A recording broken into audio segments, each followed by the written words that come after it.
Hi everyone जय जगन्नाथ आशा कर समस्ते बहुत भलरे थे मुझे आज भल अच्छी तो आज हूँ सावित्री व्रत से देखिपे केमती सज हो सज हो कौन प्रथम थर मैरेज पर यहाँ मोर फास्ट सावित्री व्रत तो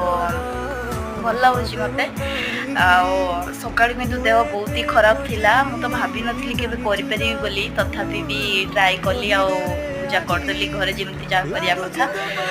शाढ़ी मुझे पिंधिनी कहीं शाढ़ी स्वामी आसी सारा पिंधा हम कहीं सी जाइए ड्यूटी तो सांग मैंने जदि किसी ओभर हो जाए क्षमा करदे। आज मुझे रेडी आपण मैंने जी ए भिडटा देखिए या पूर्व भिड देखिए से गुड़ा देखिए कहे ये सी कहीं ना मुझे टोटाली सजबाज हुए ना मुँह सब मोर ये पूरा ये थाए आज भी किसी क्रीम कि जाए मेकअप फेकअप किसी लगेनी।